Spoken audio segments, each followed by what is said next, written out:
Assalamualaikum. Assalamualaikum warahmatullahi wabarakatuh. Bismillahirrahmanirrahim. Alhamdulillahirabbil alamin. Wassalatu wassalamu ala mursalin nabiyyina Muhammadin wa ala alihi wa sahbihi ajma'in. Subhanaka la ilma lana illa ma 'allamtana innaka antal alimul hakim. Wala haula wala quwwata illa billahil aliyyil azim. Sila muka surat 367. Qul ma anfaqtum min khair. Kami ke situ. Qul ma anfaqtum min khair. Jawablah apa-apa sahaja harta benda yang halal yang kamu belanjakan. Khair ada dua makna. Satu makna kebajikan. As-salatu khairun minan naum. Salatu sembahyang khairun lebih baik. Satu makna lagi lah. Lebih baik daripada tidur. Mudah juga. Sembahyang lebih baik daripada tidur. Masjid berberitahu untuk seluruh hukum. As-salatu sembahyang lebih baik daripada tidur. Ramai orang tidur pada ketika itu. Subuh begadai. Kalau tak begadai pun subuh pada waktu yang lewat. Jadi muazzin kata sembahyang lebih baik daripada tidur. Satu makna lagi khairun makna harta benda. Harta yang kamu nafkahkan itu lebih baik. Qul ma anfaqtum min khairin. Apa jua yang kamu belanjakan min khairin daripada harta benda yang kamu belanjakan. Ungkapan ini wal 'adiyati dhabha wal muriyati qadha wal mughirati subha wa asrarna bihi naqa wa wasafna bihi jam'a innal insana rabbi lakanu wa innahu 'ala dhalika lashahid wa innahu yuhibbil khairi lashadid. Sesungguhnya kamu sayangkan harta itu memangnya berat. Kesayangan kepada harta tak ada orang tak sayang, semuanya sayang. Itulah makna jadi berat pada perasaan untuk membelanjakan. Dan hubbil khair. Ungkapan ini menurut tafsiran Said Qutb membawa dua sarana. Sarana pertama, harta benda yang dibelanjakan itu adalah sesuatu yang baik pada pemberi dan penerima. Penerima pun baik juga. Bila dia terima harta, dia dahulunya masak, tak mandi. Lepas daripada dapat harta, manis terus. Gitu. Pihak yang memberi infak hendaklah memilih sesuatu yang terbaik pada harta untuk diinfaknya, agar orang lain dapat berkongsi nikmatnya. Tujuannya begitu. Kesanggupan memilih harta yang baik dan melepaskannya kepada orang lain, itulah yang dapat mewujudkan kebersihan pada hati dan jiwa. Jadi adanya pemberian dan sumbangan antara satu dengan lain boleh mewujudkan suasana damai, suasana suka, suasana gelak tawa antara satu dengan lain. Jika tidak bagaimana keadaannya? Jadi semuanya tutup mulut, tak ada makan, tak ada minum. Ini pun satu sarana Al-Quranul Karim bagi mewujudkan keadaan yang senang hati antara satu dengan lain. Beri, tak semestinya banyak, letak dalam sampul RM5 saja setiap orang, semuanya dapat. Kita dapat membayarkan, membeli dalam majlis itu satu suasana damai antara semua orang. Semua orang berfikir balik boleh beli. Sekurang-kurangnya nasi lemak sebungkus. Cukuplah semua orang makan nasi lemak ni. Daripada orang sebelah bawah sampai orang sebelah atas, habis semuanya makan nasi lemak. Nasi lemak. Dulu nasi lemak molek, tapi sekarang nasi lemak tak lemak lagi lah. Tak lemak. Pasal apa? Pasal menghitungkan keuntungan. Kemudian pihak-pihak yang paling utama untuk mendapat infak itu ialah, jadi kalau nak infak daripada harta benda kepada siapa sebenarnya? Ayat menyatakan, menyarankan, falil walidaini wal aqrabina wal yatama wal masakini wa ibnis sabil. Ini orang yang tahu patut kita beri mengikut dahulu sebutkan dan kemudian. Katanya, maka belanjakanlah untuk ibu bapa. Yang pertama bagi kepada ibu bapa dulu. Ibu dulu baru bapa. Ibu tak berapa suka kalau bagi dia kemudian. Tak dia nombor dua, dia nak duduk nombor satu. Kalau dia bapa nombor dua, tak apalah, asal bagi duit. Gitu je, senang je cakap. Pada dua hari dia ini, beri pada ibu bapa dulu. Kemudian wal akrabin, kaum kerabat yang kaum kerabat, jadi keluarga. Barulah pergi ke makcik-pakcik, mak saudara, adik-beradik. Ini orang yang rapat dengan kita. Susunan ini wajarnya tanda manusia. Andainya kita beri ke mak kita ni pada wafat dulu, tak boleh. Lebih-lebih lagi lah tak boleh beri ke mak saudara dulu, datuk dulu kita beri. Datuk nenek dulu boleh beri, mak tak beri lagi. Tak mahu dia. Tak mahu macam tu masa mari tu tak sepadan dengan barang yang kita beri dengan luka hati. Jadi orang yang menanggung nafkah patut faham perkara ini. Wal aqrabi wal yatama anak-anak yatim. Anak yatim mereka tidak dapat berkata apa-apa sebab dia yatim. Tapi kalau tak beri kepada dia, hari raya orang lain dapat semua. Orang tua, orang muda, lelaki, perempuan, anak yatim tinggal. Allah, dia tak suka lah. Jadi tujuannya, apa tujuan hikmah Islam menyarankan kita memberi nafkah kepada orang ni bagi mewujudkan suasana yang baik, suasana yang manis. Boleh bercakap dengan semua orang, nak bergelak ketawa dengan semua orang boleh. Tapi jika tak ada, susah sekali lah. Susah sikit nak supaya orang boleh bergelak ketawa dan muka manis antara satu dengan lain.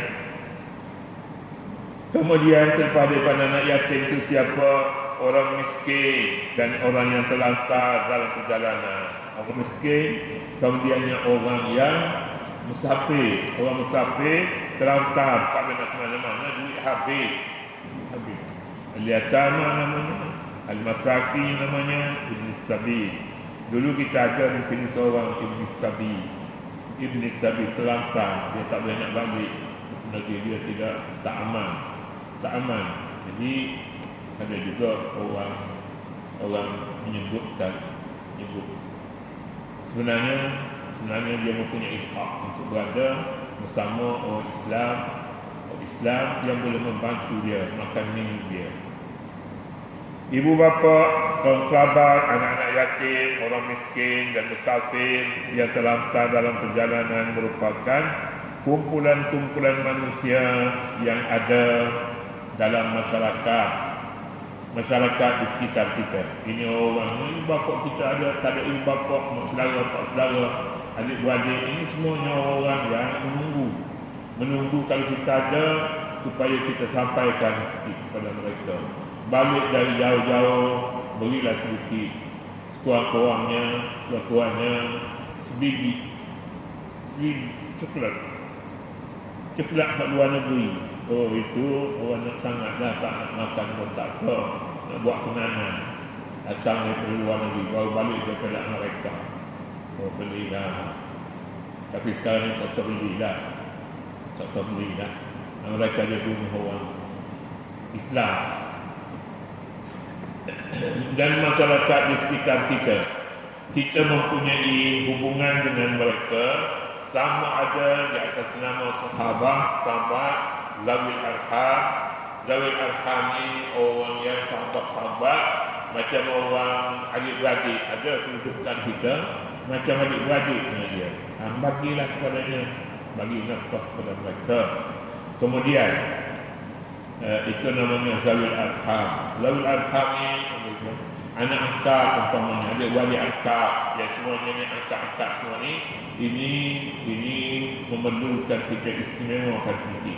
Kalau kesatuan dia tak dapat, tapi anak yang kita mula dia kecil lagi, dia kecil, suara besar, tiba-tibanya waktu pembagian kesatuan tak ada bahagian baginya.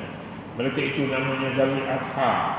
Zawi ampunya, al-arham rahim, ampunya kandungan, ampunya rahim ibu, dan atau kemanusiaan, ashabu al-insaniyah, sahabat-sahabat sesama insan. Ashab zawil arham, kepada mereka kita hendaklah menyalurkan bantuan dengan niat ikhlas dan jujur, tanpa dicemari niat untuk memperoleh keuntungan berupa kebendaan, termasuk infak terhadap ibu bapa. Beri kepada ibu bapa pun tak boleh juga, ada niat tak betul. Niatnya tanah tak rumah tu abangnya, tanya pun tak boleh juga bagi kepada ibu bapa. Ada niat dah, ada niat nak kaitan ibu bapa, tak boleh. Tanpa dicemari niat untuk memperoleh keuntungan berupa kebendaan dan masuk infak kepada terhadap ibu bapa. Ini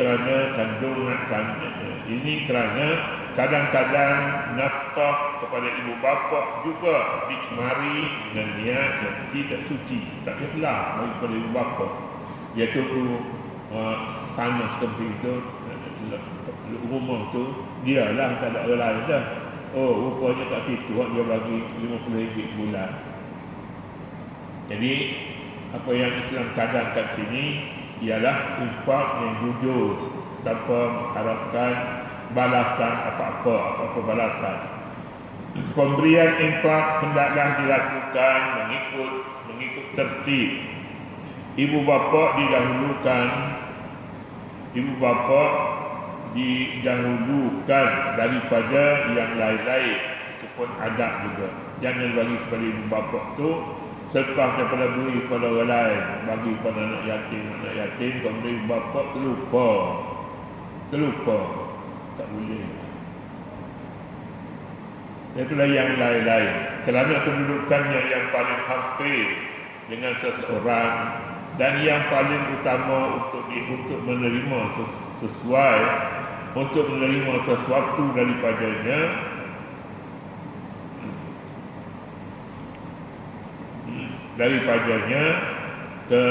kemudian diikuti dengan ashab seperti anak-anak dan zawil arham,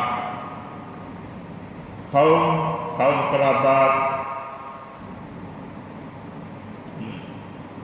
kerabat dekat, kerabit itu maknanya kaum kerabat yang terdekat, seperti adik perempuan, kemudian adik lelaki, kemudian diikuti anak yatim, kemudian fakir miskin, dan kemudian orang miskin yang terlantar. Orang miskin pun ada juga macam-macam. Yang miskin ini sama juga dengan fakir miskin. Fakir pun dia minta tiap-tiap bulan dia minta, dia nak simpan. Nak simpan lain, nak belanja makan lain. Kalau dah ada belanja, minta buat apa? Tertib sebagaimana yang benar. Tertib sebagaimana dalam senarai ini sangat kena pada tempatnya dan sesuai dengan nikmatnya, dengan hikmatnya. Ibu bapa adalah dua manusia yang merupakan sebab, merupakan penyebab kedua bagi kelahiran anak-anak ke dunia ini. Ibu bapa merupakan sebab yang kedua. Yang sebab yang pertama Tuhan Allah Subhanahu wa taala yang menjadikan manusia ini, yang menciptakan manusia. Sama ada penciptaan pertama Adam dan Hawa ataupun penciptaan selanjutnya Allah Subhanahu wa taala yang pertama, yang lain merupakan penyebab yang kedua. Penyebab yang kedua selepas daripada Allah Subhanahu wa taala. Kewajipan mentaati mereka, mentaati ibu bapa, berada pada tempat kedua selepas ibadah kepada ibu bapa, selepas ibadat kepada Allah Subhanahu wa taala.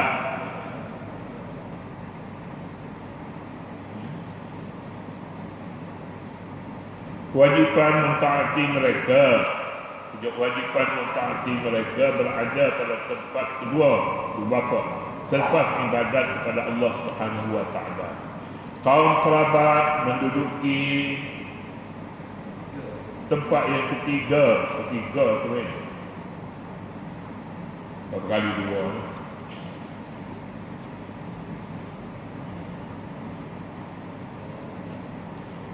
Tempat ketiga selepas ibadat kepada Allah Subhanahu wa taala.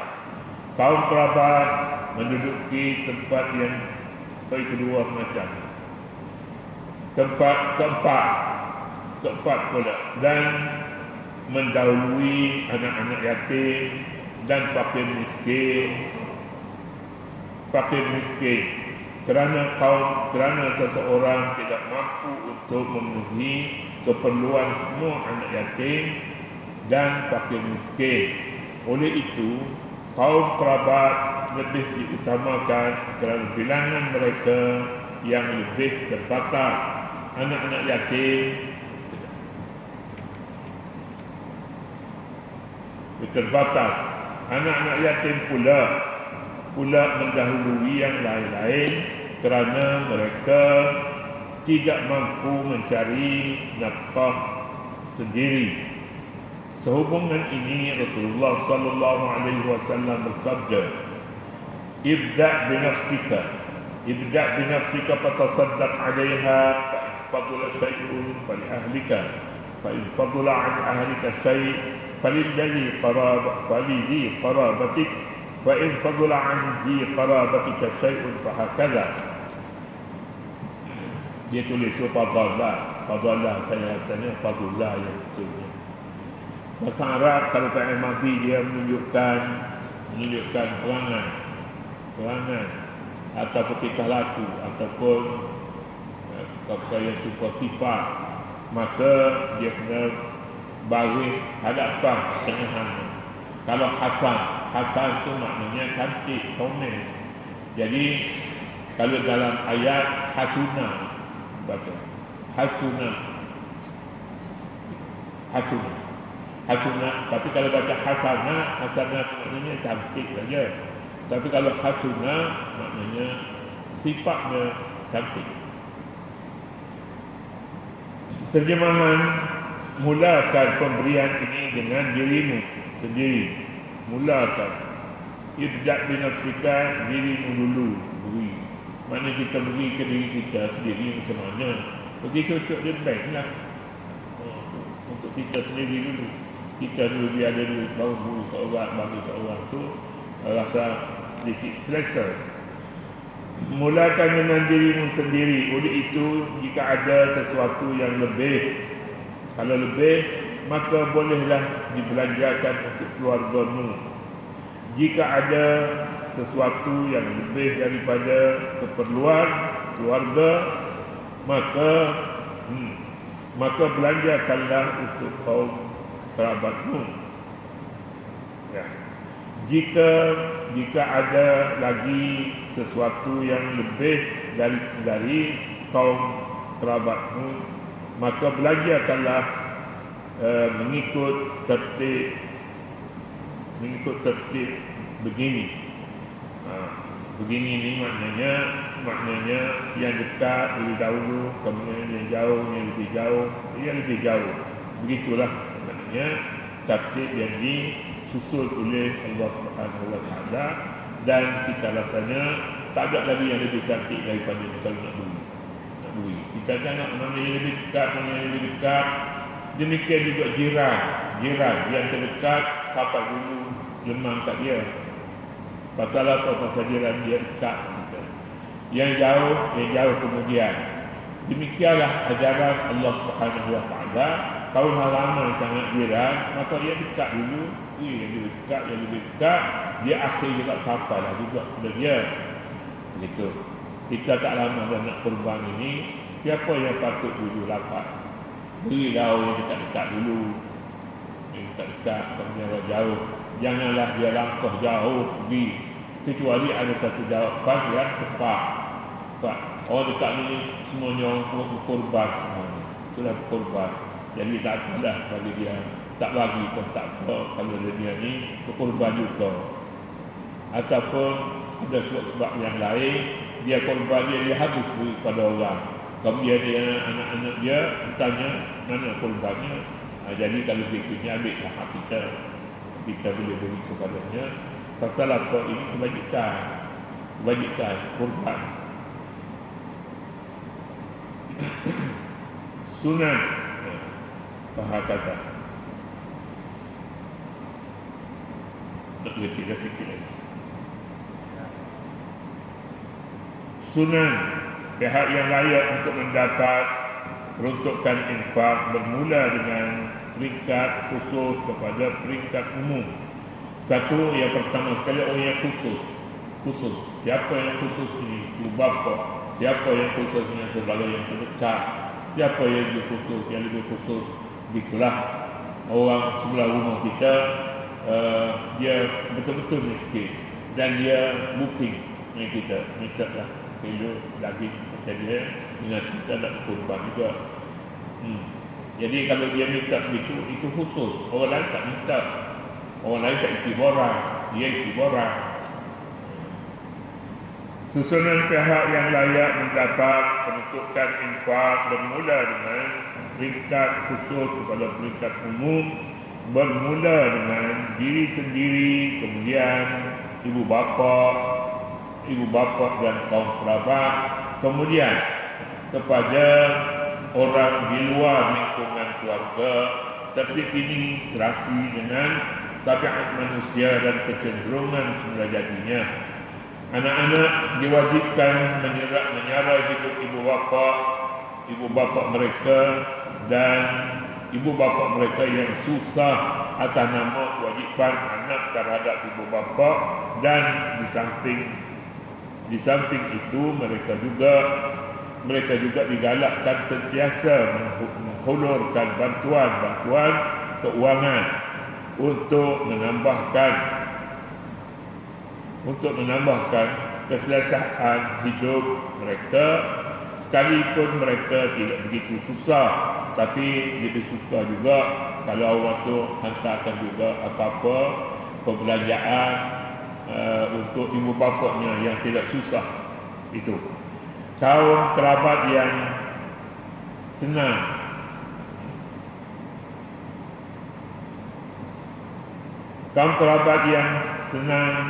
diwajibkan membantu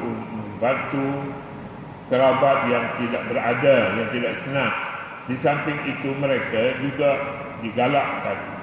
digalakkan supaya membantu mereka yang membantu mereka dengan derma sukarela untuk apa?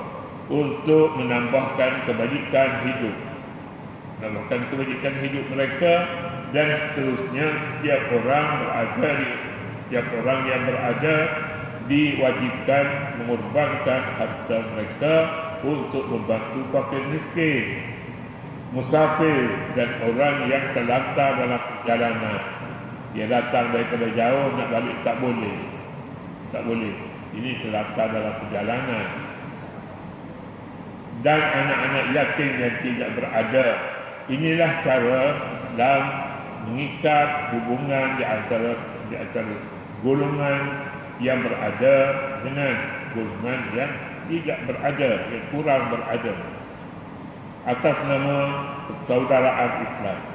Setelah diingatkan manusia dari semua golongan dengan ikatan persaudaraan Islam, dirangsangkan pula dengan jaminan sosial, jaminan bahawa segala pemberian mereka pastinya tidak disia-siakan oleh Allah.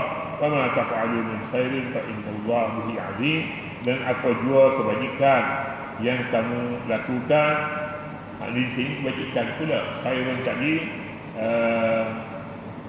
harta, jangan sempat. Bukan semuanya terjemahan khairun itu harta, dan tidak semuanya juga terjemahan yang kebajikan. Di sini dua-dua tempat. Ma taf'alu min khair fa innallaha bihi alim. Yang dahulu qul ma anfaqtum min khair. Di sana ada satu kaedah ma'rifah nakirah. Kalau nakirah dua-dua maknanya berlainan. Tapi kalau satunya ma'rifah, satunya nakirah, dia merujuk pada ma'rifah. Ma'rifah sama maknanya.